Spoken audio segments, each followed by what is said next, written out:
আল্লাহর নবী ইউসুফ আলাইহিস সালাতু ওয়াস সালাম যখন নাকি মাথাটা নত করে দিলেন, চোখ বন্ধ করে দিলেন, জুলাইখা মনে মনে কয় রে ইউসুফ বুঝি আমার দেবতারে দেখা লজ্জা হইতেছে। জুলাইখা গায়ের চাদর অথবা ওড়না দিয়া যখন নাকি দেবতাটাকে আড়াল করে দেয়, আল্লাহর পয়গম্বর ইউসুফ আলাইহিস সালাতু ওয়াস সালাম ডাক দিয়া বলেন, জুলাইখা কেন গো তুমি তাকে আড়াল করে দিলাম? জুলাইখা এবার ডাক দিয়া বলে, ইউসুফ তোমার কি এতটুকু জ্ঞান নাই, এতটুকু বিবেক নাই? আমি তোমার সাথে জেনা করব, ব্যভিচার করব, আর আমার খোদা আমাকে তাকায় তাকায় দেখবে, এটা তো হইতে পারে না। এই জন্যে আমি তাকে আড়াল করে দিলাম। আবার ইউসুফ আলাইহিস সালাতু ওয়াস সালাম বলে, জুলাইখা শুনো, তোমার খোদাকে তুমি ওড়না দিয়া অথবা চাদর দিয়া আড়াল করতে পারো গো। আমি এমন একজনের গোলাম, আমার রব এমন একজন রব, সাত জমিনের নিচে গিয়েও তার কাছ থেকে লুকাইবার কোনো সুযোগ নাই। আমার আল্লাহ পাক রব্বুল আলামিন সাত জমিনের নিচে এক একটা বালিকণার হিসাব রাখে। وبإيمان وبيان في فرقان وحده لا شريك له وحده بوحدة موحدا بوحدة موحدا بوحدة وحيدا وأحدا بلا مدد وجدد ونصب ووصف في الكمال لا شريك له ولا نظير له ولا مثل له ولا مثال له ولا وزير له ولا مقارن له ولا مقاوم له ولا مداني له ولا مضارع له ولا جلد بلد ولد جسد رسو جزو ونزو عزم لا ولا جذب وسف عيب كاب بيت خصم لا ولا مقارن له ولا مقاوم له ولا مداني له ولا مضارع له ولا مضارع له ولا مناظر له. ثم نشهد أن لا إله إلا الله وحده لا شريك له. عما بعد فأعوذ بالله من الشيطان الرجيم. بسم الله الرحمن الرحيم. أمن يجيب المضطر إذا دعاه ويكشف السوء ويجعلكم خلفاء الأرض أإله مع الله قليلا ما تذكرون.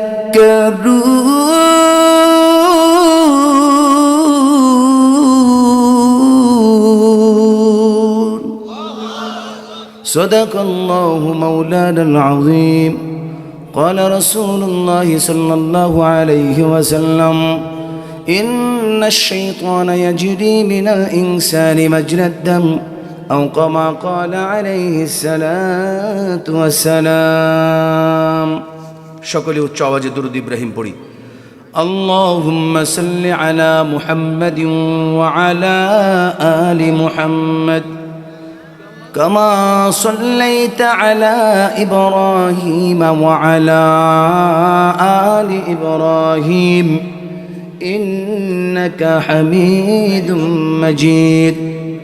اللهم بارك على محمد وعلى آل محمد كما باركت على إبراهيم وعلى آل إبراهيم إنك حميد مجيد سبحانك لا علم لنا إلا ما علمتنا إنك أنت العليم الحكيم مفتاح উলুম কওমি মাদ্রাসা ও এতিমখানার উদ্যোগে বার্ষিক তাফসীরুল কোরআন মাহফিলের সম্মানিত সভাপতি সাহেব, দিগার মুআজ্জাজ মুকাররম উলামায়ে কেরাম, উচ্চ আওয়াজে কথা বলা চাই।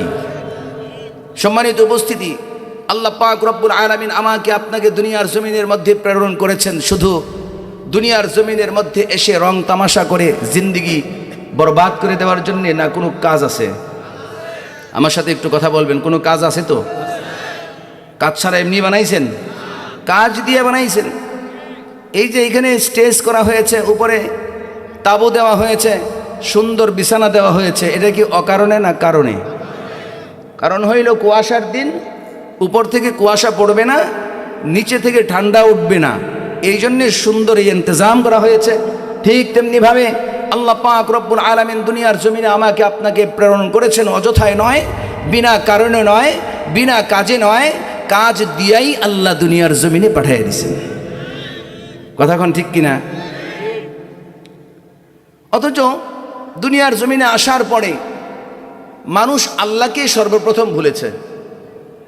কোন আল্লাহকে আমরা ভুলে গেছি? যেই আল্লাহ আমাকে রিজিক দেন। কথা কোন ঠিক কিনা? যেই আল্লাহ আমাকে সুস্থ রাখেন, যেই আল্লাহ জমিনকে বিছায়া দিলেন, জমিনের মধ্যে চরাচর করার জন্য আকাশকে চাঁদ স্বরূপ দিয়েছেন, সেই আল্লাহকে সর্বপ্রথম আমরা ভুলেছি।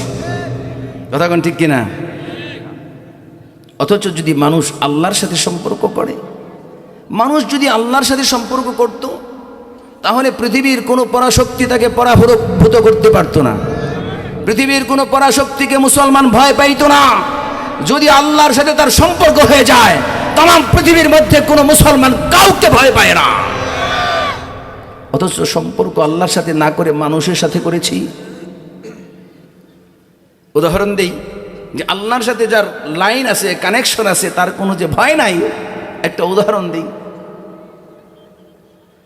আল্লাহর নবী ইব্রাহিম আলাইহিস সালাতু ওয়াস সালাম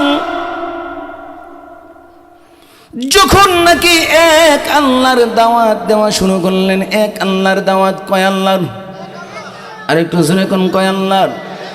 এক আল্লাহর দাওয়াত যখন পয়গম্বর দেওয়া শুরু করলেন, পয়গম্বর মূর্তির বিরুদ্ধে যখন কথা বললেন, হক কথা যখন বললেন, এক আল্লাহর পরিচয় যখন দিলেন, কাফের মুশরিকের দলেরা পয়গম্বর ইব্রাহিম আলাইহিস সালাতু ওয়াস সালামের বিরুদ্ধাচরণ করে। ইব্রাহিম আলাইহিস সালাতু ওয়াস সালামকে আগুনের মধ্যে নিক্ষেপ করে দেওয়ার জন্য নমরুদ যখন নাকি সমস্ত আয়োজন শেষ করলো, দুনিয়ার মানুষরা এই কথাটা আপনাদেরকে বোঝাতে চাই এইভাবে, মানুষ যদি আল্লাহর সাহায্য চায়, আমার আল্লাহ পাক রব্বুল আলামিন মানুষকে সাহায্য করবেন, এটা আল্লাহর ওয়াদা। দুনিয়ার মানুষ শুনো, তুমি যদি আল্লাহর সাহায্য প্রার্থনা করো রে, আমার আল্লাহ পাক রব্বুল আলামিন ঘোষণা দিয়েছেন, বান্দারা তুমি আমি আল্লাহর সাথে সম্পর্ক লাগাও, সম্পর্ক লাগাও, আমি আল্লাহর সাথে প্রেম লাগাও, আমি আল্লাহর সাথে মুহাব্বত লাগাও, তামাম পৃথিবী সমস্ত শক্তি যদি তোমার বিরুদ্ধে চলে যায়, তোমার কোনো ডর নাই, কোনো ভয় নাই, কারণ আমি আল্লাহ তোমাকে সাহায্য করিও। সুবহানাল্লাহ, একটু আস্তে কন, আর একটু জোরে কোন সুবহানাল্লাহ। আল্লাহর ইব্রাহিম খলিল তিনাকে যখন নাকি নমরুদ আগুনের মধ্যে ফেলে দেওয়ার জন্য সমস্ত আয়োজন করল রে বাবা, সমস্ত আয়োজন যখন শেষ করেছে, এমনি অবস্থায় দুইজন ফেরেশতা এসেছে। একজনের নাম হইল মিকাইল আলাইহিস সালাতু ওয়াস সালাম, আরেকজনের নাম হইল জিবরিল আলাইহিস সালাতু ওয়াস সালাম। একজন আসিয়া বলতেছে, ও আল্লাহর খলিল, আপনি যদি আমার কাছে সাহায্য চান, আপনি চাইলে আমি আপনাকে সাহায্য করতে পারি। আমি অবশ্যই মিকাইল আলাইহিস সালাতু ওয়াস সালাম যখন এই প্রস্তাবটা আল্লাহর বন্ধু আল্লাহর খলিলকে যখন দিলেন, আল্লাহর খলিল ডাক দিয়ে বলে, ও মিকাইল, তুমি কেমনে আমাকে সাহায্য করবা, আমাকে একটু জানাইয়া দাও, জানাইয়া দাও।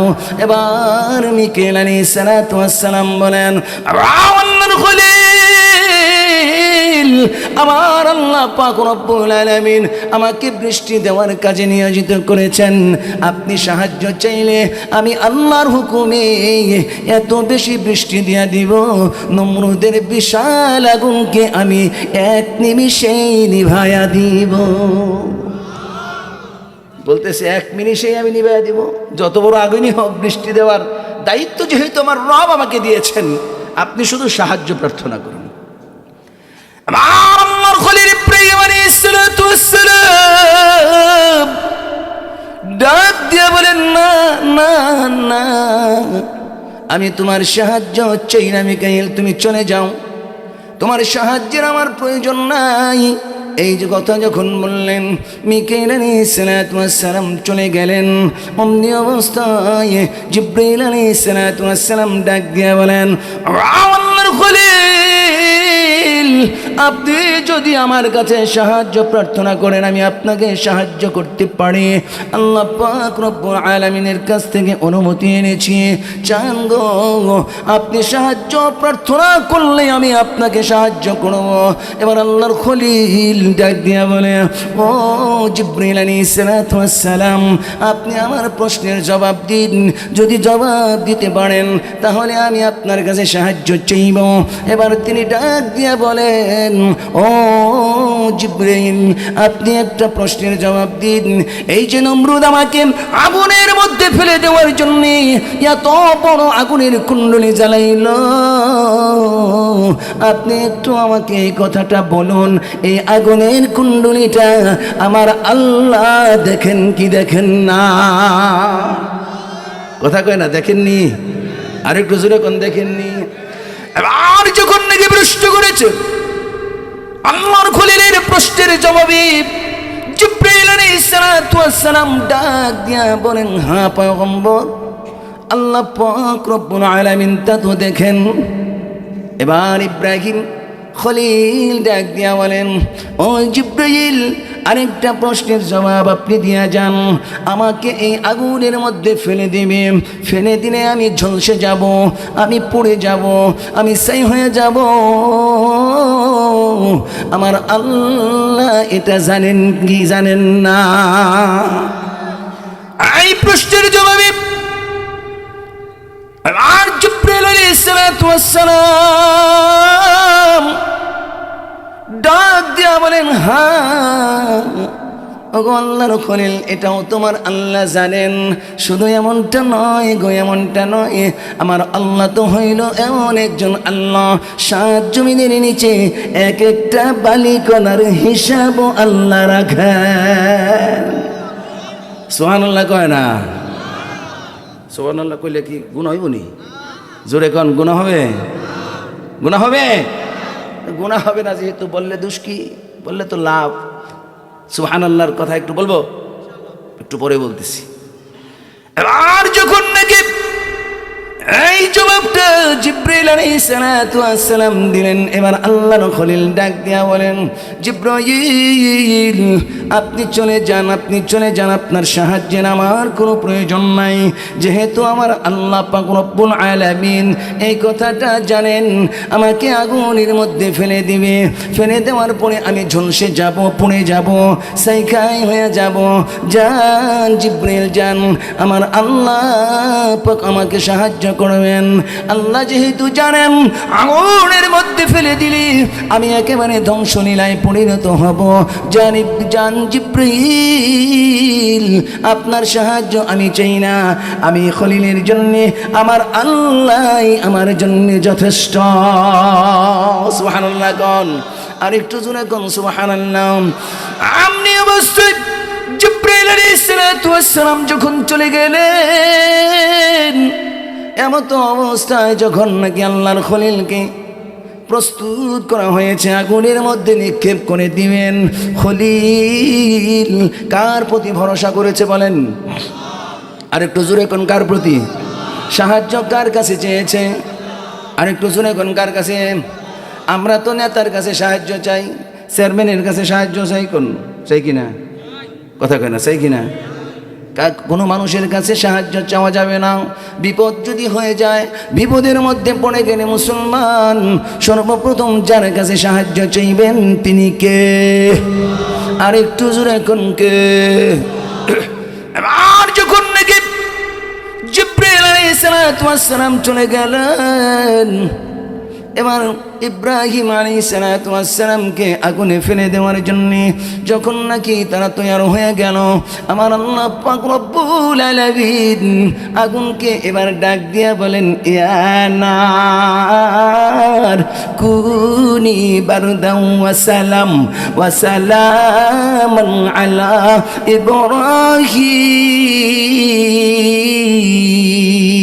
ইব্রাহিম। আগুন আমার খলিলের জন্য শান্তিদায়ক ঠান্ডা হয়ে যাও। আগুন আমার খলিলের জন্য শান্তিদায়ক ঠান্ডা হয়ে যাও। আল্লাহ পাক রব্বুল আলামিন যখন নাকি এই কথাটা বলে দিলেন, আল্লাহ পাক রব্বুল আলামিনের হুকুম পাওয়ার পরে আগুন আর বিলম্ব করে নাই, সঙ্গে সঙ্গে শান্তিদায়ক ঠান্ডায় পরিণত হয়েছে। আল্লাহর পয়গম্বরকে সেখানে ফেলে দিল। প্রশ্ন করা হলো, ইয়া রাসূলুল্লাহ, ওগো খলিল, আপনি দুনিয়ার জমিনের মধ্যে সবচেয়ে সুন্দর আরামে কোথায় ছিলেন? আল্লাহর খলিল জানায়া দেন, নমরুদের আগুনের মধ্যে আমি সবচাইতে বেশি আরামে ছিলাম। সাহায্য কার কাছে চাইছে? আমরা কার কাছে চাই? জোরে কয় না, কার কাছে চাই? সাহায্য কার কাছে চাওয়া লাগবে? জোরে কন, আল্লাহর কাছে। আল্লাহর কাছে যখন মানুষ সাহায্য চায়, আল্লাহ পাক রব্বুল আলামিন সঙ্গে সঙ্গে ওই মানুষকে সাহায্য করেন। কিন্তু কোনো মানুষ বুঝে, আবার কোনো মানুষ বুঝে না, মনে করে আল্লাহ আমাকে দেখেই নাই। এরকম আছে না মানুষ? আল্লাহ আমাকে কি দেখে নাই? এরকম মানুষের অভাব নাই। চাওয়ার সঙ্গে সঙ্গে দেওয়া লাগবে তাদেরকে, চাওয়ার সঙ্গে সঙ্গে দেওয়া লাগবে। রাস্তায় চলতেছে মোটর সাইকেলে দেখবেন খুব চলতেছে, দৌড়াইতেছে, হঠাৎ করে আবদুল্লাহর ছেলে আব্দুর রহিম মারা গেছে মোটর সাইকেল অ্যাক্সিডেন্টে। এখন আবদুল্লাহর স্ত্রী, তারা পিতা মাতা দুইজনে বুক চাপড়াইতেছে আর কইতেছে, আল্লাহ তুমি আমার ফুলাটারই দেখলা, আমার একটা মাত্র ছেলে, তুমি আমারটারই দেখলা, আব্দুল করিমের 60টা ফুলা দেখলা না। কথা কেমন ঠিক কিনা? কিন্তু এই কথাটা চিন্তা করে না যে তার ছেলে কত কিলোমিটার বেগে হুন্ডার চালাইছে। এই চিন্তা করছে? কথা কয় না, এই চিন্তা করছে? এই চিন্তা করে নাই। যেটা আল্লাহর প্রতি অসন্তুষ্ট হওয়া যাবে না। বিপদে আপদে মুসিবতে সব সময় যার কাছে সাহায্য প্রার্থনা করব তিনি কে? আর একটু জোরে কোন কে? আল্লাহ। আল্লাহর কাছে সাহায্য চাইছেন হযরত ইউসুফ আলাইহিস সালাতু ওয়াস সালাম। আপনারা জানেন, যখন নাকি জুলাইখা তাকে 7টা কামরার ভিতরে নিয়ে যখন আটকাইছে, আল্লাহর নবী ইউসুফ আলাইহিস সালাতু ওয়াস সালামকে যখন নাকি জুলাইখা 7টা কামরার ভিতরে যখন নাকি সেখানে বন্দি করে ফেলল, এবার দরজা বন্ধ করে দিয়ে জুলাইখা ইউসুফ আলাইহিস সালাতু ওয়াস সালামকে ডাক দিয়া বলে, ইউসুফ, আমি তোমার সাথে জিনা করব, ব্যভিচার করব। আল্লাহর পয়গম্বর ইউসুফ আলাইহিস সালাতু ওয়াস সালাম এই কথাটা শোনার পরে লজ্জায় মাথাটা নত করে দিলেন, চোখ বন্ধ করে দিলেন। আমরা যদি হইতাম তাইলে মনে মনে কইতাম রেডি আছি আমি। কথা কয় না, কথা কয় না, খারাপ কইলাম, যদি এমনটাই আমাদের চরিত্রের মধ্যে এমনটাই না থাকতো, তাহলে আমাদের মা বোনেরা রাস্তায় হেঁটে গেলে তাকে অন্ধকারের মধ্যে অথবা দিবালোকে ঘরে নিয়ে অত্যাচার করা হয়, জুলুম নির্যাতন কেন করা হয়? অর্থাৎ আমাদের চরিত্রের দোষ আছে। আল্লাহর নবী ইউসুফ আলাইহিস সালাতু ওয়াস সালাম যখন নাকি মাথাটা নত করে দিলেন, চোখ বন্ধ করে দিলেন, জুলাইখা মনে মনে কয় রে, ইউসুফ বুঝি আমার দেবতারে দেখা লজ্জা হইতেছে। জুলাইখা গায়ের চাদর অথবা ওড়না দিয়া যখন নাকি দেবতাটাকে আড়াল করে দেয়, আল্লাহর পয়গম্বর ইউসুফ আলাইহিস সালাতু ওয়াস সালাম ডাক দিয়া বলেন, জুলাইখা কেন গো তুমি তাকে আড়াল করে দিলাম? জুলাইখা এবার ডাক দিয়া বলে, ইউসুফ তোমার কি এতটুকু জ্ঞান নাই, এতটুকু বিবেক নাই? আমি তোমার সাথে জেনা করব, ব্যভিচার করব, আর আমার খোদা আমাকে তাকায় তাকায় দেখবে, এটা তো হইতে পারে না। এই জন্যে আমি তাকে আড়াল করে দিলাম। আর ইউসুফ আলাইহিস সালাতু ওয়াস সালাম বলে, জুলাইখা শুনো, তোমার খোদাকে তুমি ওড়না দিয়া অথবা চাদর দিয়া আড়াল করতে পারো গো। আমি এমন একজনের গোলাম, আমার রব এমন একজন রব, সাত জমিনের নিচে গিয়েও তার কাছ থেকে লুকাইবার কোনো সুযোগ নাই। আমার আল্লাহ পাক রব্বুল আলামিন সাত জমিনের নিচে এক একটা বালি কণারও হিসাব রাখে। আল্লাহু আকবার। সামনে রোজা আইতেছে, অনেকের তো গ্যাস্ট্রিকের মাস আইতেছে। কথা কন। অনেকে মনে মনে কইতেছে, আগেই বন্ধু করলো কেমনে রোজাটা থামরি, বেটা যে ফেট বিষ আমার উঠে। হ্যাঁ আছে কিনা? নাই। তা বাইলে কাম হইব মিয়া, এই যে ফিটনেস শুরু হইব। আল্লাহ বন্ধুরে বুঝাইতেছে, কারণ সে 2 দিন পরে তো রোজা থাকতোই না। হ্যাঁ এটা জানে, যাতে এই বন্ধু বুঝে, তা আগেই কইছে তার ফেট বিষ। হ্যাঁ গ্যাস্ট্রিক আছে না, এই গ্যাস্ট্রিকে দেখবেন ফুইয়া খাইব। এই যে ছলনা করবেন যে আমার গ্যাস্ট্রিক, একদিন যায় রোজার মাস শেষ করে যায় টেস্ট করে দেখবেন আলসার হয়ে গেছে। কথা কয় না, বাইল ভাতটা দেউন যাইব। আমরা প্রত্যেকে রোজা রাখবো তো ইনশাল্লাহ। কোন হাত তুইলে আল্লাহরে দেখান, নারে তাকবীর। সকলে রোজা রাখার চেষ্টা করবো। বাইল ভাতটা আল্লাহরে দিলে চলতো না রে বাবা, চলবে না। একবার নিজের দিকে তাকাও মুসলমান, একবার তাকায় দেখো, এই জিনিসটা একবার বুঝো যে যেই পাতিলের ভাত আপনিও খাচ্ছেন আমিও খাচ্ছি, আমি খাইতে খাইতে বুড়া হইতেছি, অথচ আমার সন্তান খাইয়া তাজা হইতেছে। কথা কন না, হইতেছে কিনা? আমার নাতি ছেলেটা সেটা খাইয়া সে যুবক হইতেছে, অথচ আমি খাইতেছি আর বুড়া হইতেছি। আমার শরীরের চামড়া কুঁচকে যাচ্ছে, আমার চেহারার লাবণ্যতা হারিয়ে যাচ্ছে, আমার চোখের জ্যোতি কমে যাচ্ছে, আমার লাবণ্যতা একেবারে শেষ হয়ে যাচ্ছে, অথচ ভাত তো একটা পাতিলেই রাধা হয়। সুতরাং আমাকে আপনাকে বুঝতে হবে আমার সময় ফুরিয়ে গেছে, আমার সময় ফুরিয়ে গেছে। অনেকে চিন্তা করে আমার বয়স হবে মাত্র বেটা 18, ওখানে যদি 60 বছর বাঁচি, মোটামুটি আরো লম্বা একটা সময় আছে না? আছে কিনা কন? চিন্তা করতেছে, অথচ মৃত্যুর কোনো সময় অসময় নাই। আছে নাকি? মৃত্যুর কোনো সময় অসময় আছে?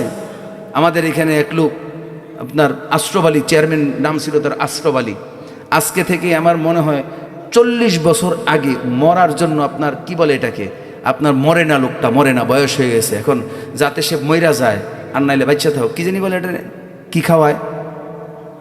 হ্যাঁ কি জানি খাওয়ায় মানুষটা দাওয়াত দিয়া, জালালি খতম।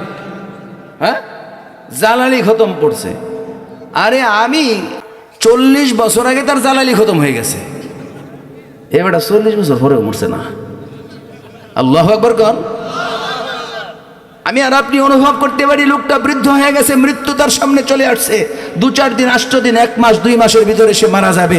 আমি তো টাটকা যুবক, আমার তো গায়ে শক্তি আছে, কণ্ঠে জোর আছে, আমার চেহারা সুন্দর লাবণ্যতা আছে, মৃত্যুর সময় আমার এখনো হয় নাই। মুসলমান, আপনাদের সকলকে এই মঞ্চ থেকে স্টেজ থেকে জানিয়ে দিতে চাই, মৃত্যু এমন এক জিনিস কাউকে মেসেজ দিয়ে আসে না। মেসেজ যদিও আপনাকে দেয়, আপনার আর আমার বুঝার ধারণ ক্ষমতা নাই।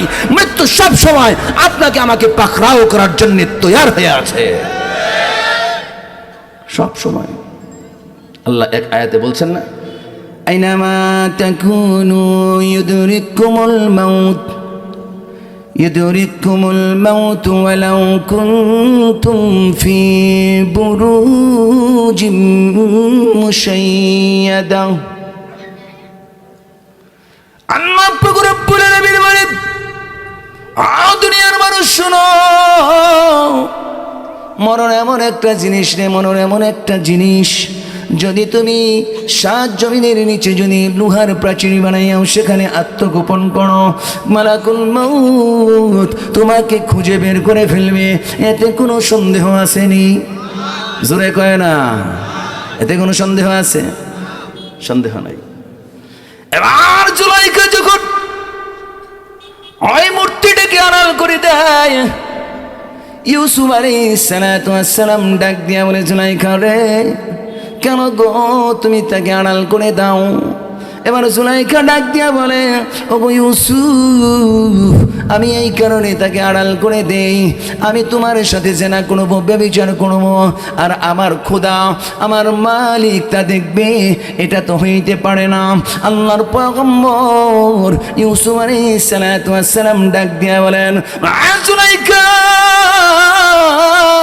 তোমার প্রভুকে, তোমার মালিককে, তোমার মূর্তিকে আড়াল করা যায়, তুমি চাদর দিয়ে আড়াল করে দিলা, কিন্তু আমি এমন একজনের গোলাম, আমার আল্লাহ হইল এমন এক আল্লাহ, 7 জমিনের নিচে কি হয় সেটাও জানেন, 7 আকাশের নিচে কি হয় রে সেটাও জানেন, অন্ধকারে কি হয় সেটাও তিনি জানেন, আলোতে কি হয় সেটাও কিন্তু জানেন।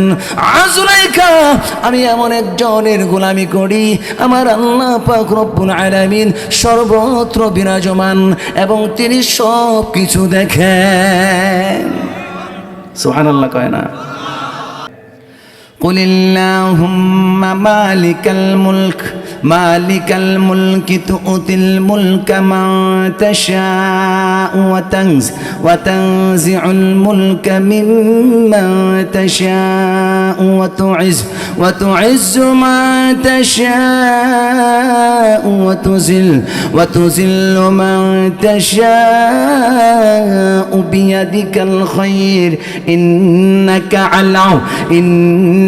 আলা কুল্লি শাইইন কাদির। আল্লাহ পাক রব্বুল আলামিন যাকে ইচ্ছা তাকে ক্ষমতা দেন, যার কাছ থেকে ইচ্ছা ক্ষমতা কেড়ে নেন, যদি এমনি না সারে তাহলে ফিরিয়ে নেন। আছে না নাই? বহির্বিশ্বের দিকে তাকান, বাংলাদেশের কথা কইতাম না, বহির্বিশ্বের দিকে তাকান, কয়দিন আগে একটা বাইরে দেশ তারা উঠছে, আছে কি না? আল্লাহ চাইলে পারেন, আপনার পকেটে টাকা আছে, আপনি দিতে চাইবেন না, খুব মানে বখিলের মতো ধরে রাখছেন, মসজিদ মাদ্রাসায় আল্লাহর রাস্তায় দান করবেন না, দান করলে নেকি হবে না গুনাহ হবে? ছোট্ট একটা কাগজদারি বলে দিই, আল্লাহর নবীর সাহাবী হযরত আলী রাদিয়াল্লাহু তাআলা আনহু একদিন বাজারে গেলেন, যাওয়ার সময় ফাতিমা রাদিয়াল্লাহু তাআলা আনহা ডেকে বলেন, স্বামী গো, আমি অসুস্থ মানুষ, আমার জন্য আনার নিয়ে আসবেন। আনার খুব খেয়াল করে দিকে, স্বামী আমার জন্য আনার নিয়ে আসবেন। যখন নাকি আলী রাদিয়াল্লাহু তাআলা আনহু যখন বাজারে গেলেন, যাইয়া একটা আনার পাইলেন, সেটাই কিনলেন, খরিদ করলেন। যখন থলেতে ভরে তিনি যখন আসতেছিলেন, রাস্তার মধ্যে একটা ফকির দাঁড়িয়ে গেছে, ডাক দিয়া বলে, আলীরা দেন, আলী তোর থলের ভিতরে একটা আনার আছে, এটা আমি জানি। আমি বেশ কিছুদিন যাবৎ আনার তালাশ করে করে পাই না, আমার মনটা বড় চায়। আলী রে দে না রে আলী, আমাকে একটু আনার খাইতে দে। আমার আলী রাদিয়াল্লাহু তাআলা আনহু চিন্তা করলেন, আমার বিবি পয়গম্বরের কন্যা আমার বিবি ফাতিমা রাদিয়াল্লাহু তাআলা আনহা অসুস্থ মানুষ, তাকে তার জন্য আমি আনারটা খরিদ করলাম।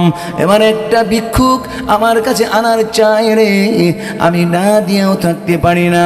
তিনি ভাবলেন অর্ধেকটা আনার আমি ভিক্ষুকটাকে দিয়া দিব, আর বাকি অর্ধেকটা আমার বিবির জন্য নিয়ে নিব।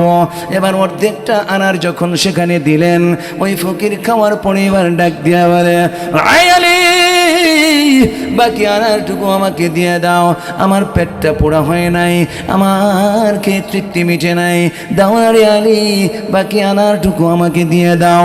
আলী রাদিয়াল্লাহু তাআলা আনহু আর কিছু না ভাবিয়া ওই বাকি আনারটুকু ওই ভিক্ষুককে দান করে দিয়েছেন।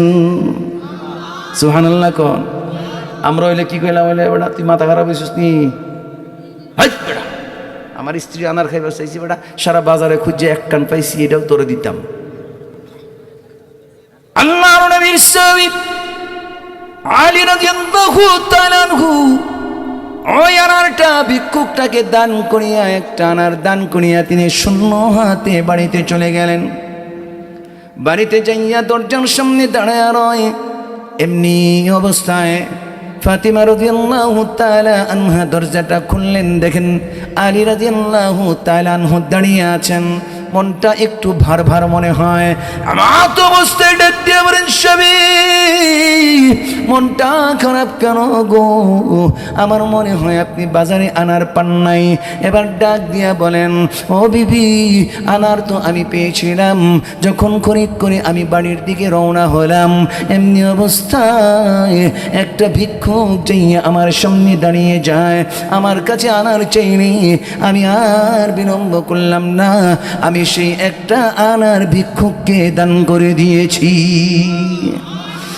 দুনিয়ার মানুষ দান করলে কি লাভ হয়, সেই কথাটাই বোঝানোর জন্য ঘটনাটা বলতেছি। আমরা মনে করি দান করলে কমে যায়, না রে না, দান করলে মাল কমে না, দান করলে আল্লাহ তাআলা মাল বাড়ায়া দেয়। এবার আলী রাদিয়াল্লাহু তাআলা আনহুকে ফাতিমা রাদিয়াল্লাহু তাআলা আনহা ডাক দিয়া বলেন, স্বামী আপনি আনারটা যখন নাকি ভিক্ষুককে দান করে দিলেন, দান করে দেওয়ার কারণে আমার আল্লাহ পাক রব্বুল আলামিন আপনার দানকে কবুল করেছেন। কবুল করিয়া কি পুরস্কার দিয়েছেন জানেননি? শরীরটা আমার বড় খারাপ ছিল, আমি বড় অসুস্থ ছিলাম। আপনি আনার দান করিয়া করিয়া বাজার থেকে বাড়িতে আসার আগেই আমার আল্লাহ পাক রব্বুল আলামিন আমাকে বিনা ঔষধেই সুস্থ করে দিয়েছেন। আল্লাহু আকবার। ওষুধ ছাড়াই সুস্থ করে দিয়েছে। আল্লাহর পয়গম্বর হাদিসে বলছেন, as-সাদাকাতু তারুদ্দুল বালা। সাদকা যত বেশি মানুষ করবে, মুসিবত তার কাছ থেকে তত দূরে সরে যাবে। সুবহানাল্লাহ কোন। এবার যখন আলী রাদিয়াল্লাহু তাআলা আনহু ঘরে ঢুকলেন, দরজাটা বন্ধ করে দিলেন। অমনি অবস্থায় সালমান ফারসি রাদিয়াল্লাহু তাআলা আনহু তার বাড়ির সামনে দরজার সামনে যাইয়া ডাক দেয়, আলী রে দরজাটা খোল রে আলী, তাড়াতাড়ি দরজাটা খোল। আল্লাহর পয়গম্বরের সাহাবী আলী রাদিয়াল্লাহু তাআলা আনহু যখন দরজাটা খুলে ফেললেন, তাকায়া দেখেন সালমান ফারসি রাদিয়াল্লাহু তাআলা আনহুর মাথায় একটা খাঞ্চা দেখা যায়। এবার সালমান ফারসি দিয়ে বলে, আলী রে আর বিলম্ব করিস না, তাড়াতাড়ি খাঞ্চাটা আমার মাথা থেকে নামা। যখন নামাইল, নামানোর পর এবার সালমান ফারসি ডাক দিয়া বলেন, নেড়ে আলী তাকায়া দেখ এই খাঞ্চার মধ্যে কতগুলি আনার তোর জন্য পয়গম্বর পাঠিয়ে দিয়েছেন। আল্লাহু আকবার, আল্লাহু আকবার। এবার আলী রাদিয়াল্লাহু তাআলা আনহু যখন নাকি ওই খামচার দিকে তাকাইলেন, তাকায় দেখতে পায় অনেকগুলি আনার দেখা যায়। এবার তিনি একটা একটা করে গুনতে শুরু করলেন। যখন গোনা শেষ করলেন, দেখেন 1টা 2টা 3টা 4টা 5টা 6টা, এরকম ভাবে 10টা হয় না, হয়েছে কয়টা জানেননি? 9টা হয়েছে। কয়টা হয়েছে? 9টা আনার হয়েছে। এবার আলী রাদিয়াল্লাহু তাআলা হুটাক দিয়ে বলেন, সালমান ফারসি, যাও যাও যাও, এই আনার আমার নয় গো, আমার আনার এটা হতে পারে না, ভুল করে মনে হয় আমার এখানে নিয়ে এসেছ। এবার জিজ্ঞেস করেন, কেন রে আলী তোমার হতে পারে না? আলী ডাক দিয়ে বলেন, আমি তো আল্লাহর রাস্তায় একটা আনার দান করেছি। আল্লাহর ঘোষণা হইল, যারা আল্লাহর রাস্তায় এক দান করে তাকে আল্লাহ 10 দিয়া দেয়। সুবহানাল্লাহ কয় না? তাকে আল্লাহ কত দেন? যেহেতু এখানে 10টা আনার পাওয়া যায় নাই, 9টা আনার পাওয়া গেল, সেখানে আমি নিঃসন্দেহে এটা বলতে পারি, আমার জন্য এই আনার নয়। যদি আমার জন্য এই আনার হতো, তাহলে আমার আনার আল্লাহ পাক রব্বুল আলামিন 10টাই দিতেন। কয়টা দিতেন? আর জুলে কোন কয়টা দিতেন? এই কথা বলার পরে সালমান ফারসি রাদিয়াল্লাহু তাআলা আনহু ডাক দিয়ে বলেন, আলী, 10টা আনারই তোমার জন্য পাঠানো হয়েছে, একটা আনার আমি গোপন করে রেখে দিয়েছিলাম। কেন জানো নি? শুধুমাত্র সত্যটা উদ্ঘাটন করার জন্যে, ঘটনাটা জানার জন্যে। এই নাও গো তোমার বাকি একটা আনার। 10টা আনার আল্লাহ পাক রব্বুল আলামিন আলী রাদিয়াল্লাহু তাআলা আনহুকে দান করেছেন। আলী রাদিয়াল্লাহু তাআলা আনহু একটা আনার দান করেছেন ফকিরকে, তার পুরস্কার স্বরূপ আল্লাহ পাক রব্বুল আলামিন তাকে 10টা আনার দান করে দিয়েছেন। সুবহানাল্লাহ। আসতে কইলেন যে, এখন বুঝবো যে হুজুর তেলা টেহাটা চাইব। এই মাদ্রাসার জন্য কিছু দিতে রাজি আছি আমরা। জোরে কোন, কারা কারা দিতে রাজি? হাত তুলে আল্লাহকে দেখাই। লিল্লাহি তাকবীর, লিল্লাহি তাকবীর। ভাই, সময় একেবারেই শেষ। আমি মাত্র